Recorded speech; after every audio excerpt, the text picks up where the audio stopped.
I kind of thought that maybe the last episode was sort of a transitional episode to get us to the zoo, but I was clearly entirely wrong.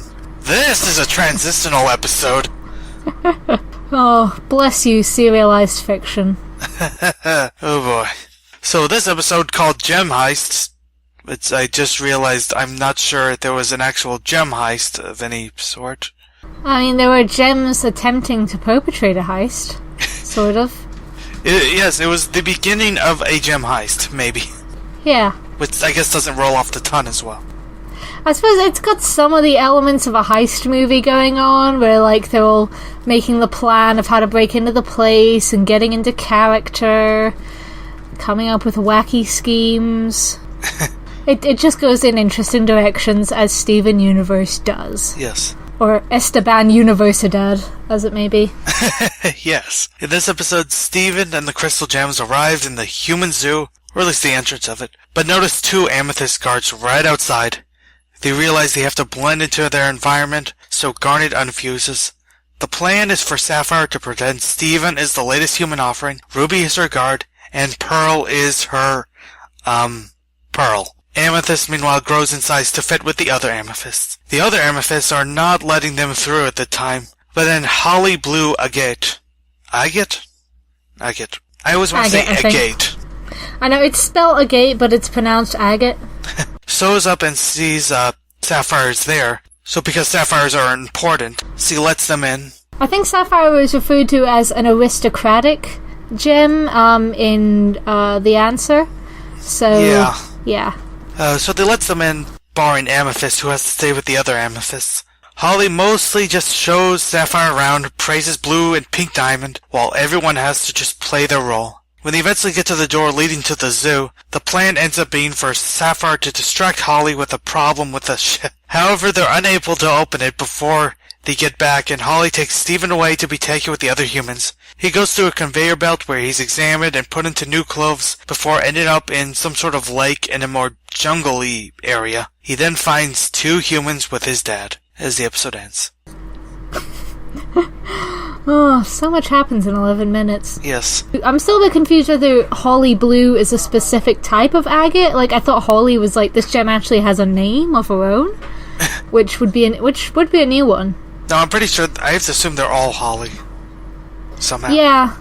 I'm assuming that Holly Blue is a specific type of agate. Yeah. It would be weird for her to have a specific name, but not the actual crystal gems to use a specific name.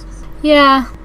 I'm so jazzed about seeing something that, just an area that isn't homeworld, but it's very set in homeworld culture. Yes. That was probably the biggest surprise of the episode, is that I honestly thought going in that, like, outside of Blue Diamond and Blue Pearl, that there wouldn't actually be, that the place would just be mostly abandoned. But it was not. I was wondering if it had been abandoned on Pink Diamond's death, and either the humans that had been there had either all died off or had developed their own entirely disparate, culture in whatever the zoo was and were running it all themselves.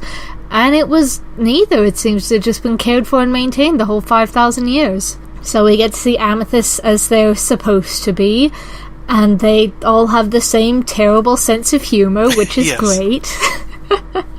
And Holly Agate is that very specific matron archetype. Yes. Like the self-important, very big on structure and rules, annoying as fuck matron type. Yeah. Or at the very least is so excited about getting to suck up to a Sapphire, which is like... And it's also just kind of interesting to see how, engaging with gem culture is a very different experience for Ruby, Sapphire, Pearl, and Amethyst. Amethyst doesn't really know what she's doing because she's never been a part of it. Ruby and Pearl are both feeling like they're having to, degrade themselves to engage with the roles they were supposed to have. Whereas Sapphire's just nervous as hell, poor baby, because she's the one actually having to run this shit show. And she's, as we've seen, an incredibly nervous gem who freezes up under pressure until her girlfriend holds her hand, which is adorable. Yes. Like, I don't have a ton of notes for this one because it kind of just is what it is. Yeah. But one of the funniest little things that I'm not sure how many people even noticed, is that After calling himself Esteban, like, Sapphire, I think, actually called him Esteban. Like, why? I think at one point, Steven's problem-solving strategy is gonna Esteban it. It's like, oh, Steven, my child.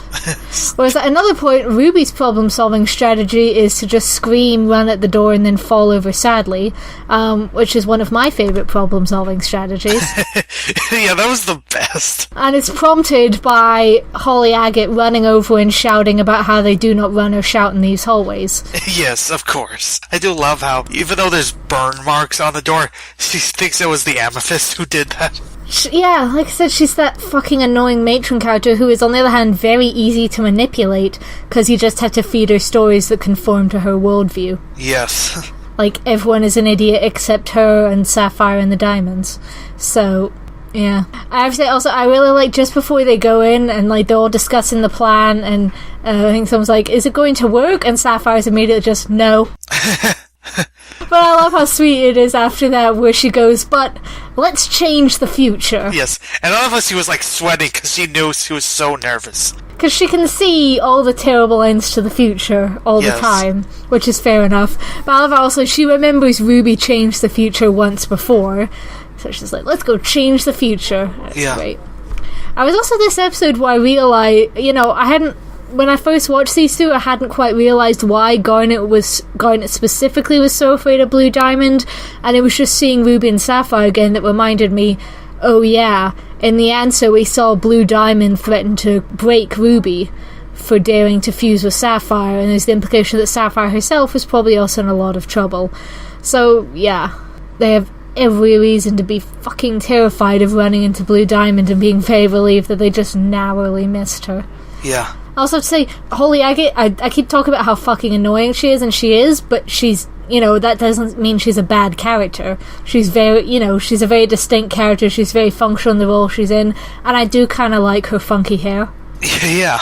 Something I loved about her voice, and it's hard to describe exactly what, but she did this just perfect thing where, like, it's exactly the sort of thing where you have a villain who thinks another villain is just so honorable and selfless, but it's obvious, even just from her tone, it's obvious that she's praising evil.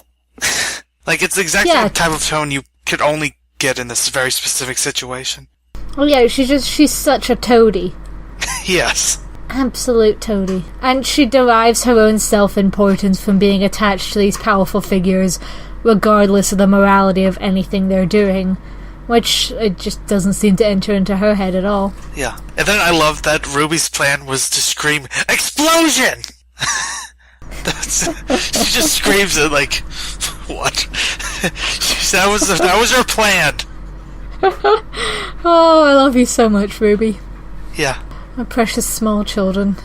I love that Sapphire's winking is with one eye, and Steven doesn't even get it at first. Yeah. It was cute that Ruby did, though. Yes.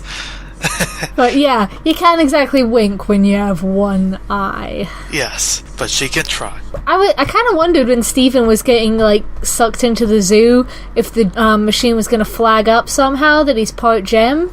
It didn't. They're not going there, but I was curious what Homeworld... Like, I don't think Homeworld yet is aware of the existence of a part gem, part human. Well, it's probably the same logic of why are they all speaking English? True. Don't think about it too much. Yeah, I feel like that's one slip up in the world building, is that there's no indication of the gems having their own language in any form. We just hear them speaking English, and yeah, there's no explanation of that.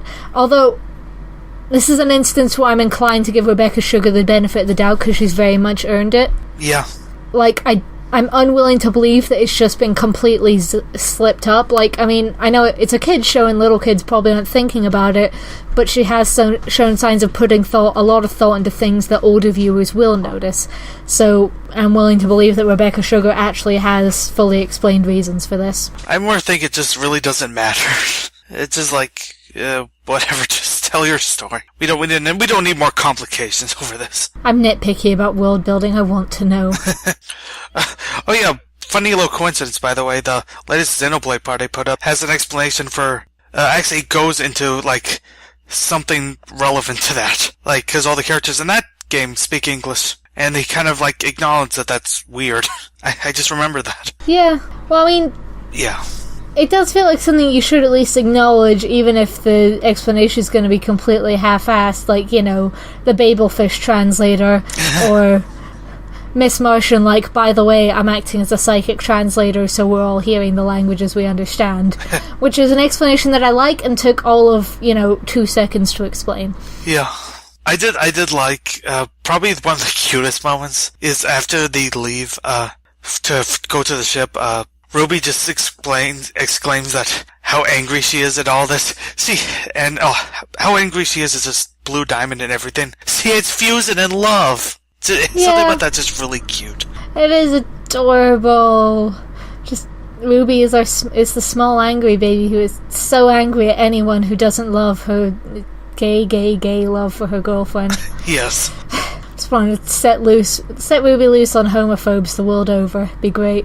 Yes. Alright, yeah. Also, considering it's something to do with the computer that's, like, examining and stuff, it looks like Peridot's computer fingers. Yes, that's exactly what I thought. It's probably the same system. Yeah. I also love how when they're taking all Steven's clothes, it goes for his pants, and he's like, nope! I can do that myself, and just takes off his pants and gives them to the computer. Yes. And then gets a loincloth and a robe and pierced ears, because, they're hippies in space, I guess. It's not even, like, pierced. I love how the earrings are just, like, floating there. They're not even attached. Art style. Well, it might just be weird advanced technology. I don't know. It could also be that. I mean, like I said, it was just floating computer fingers. So, yeah. Yes. There's not a lot more I can say about things that happen this episode without revealing things that happen in the next episode. Yes, exactly. Transitional episode. Yep. But very cute transitional episode, and introduced us to a lot of interesting new things which are gonna pay off in the next couple episodes. We certainly are. Pearl, you're our hacker. Forgot about that. That line's great. And she's reduced to opening doors with the most bored and unhappy expression in the universe on her face. Yes. On to the hippies. Hooray!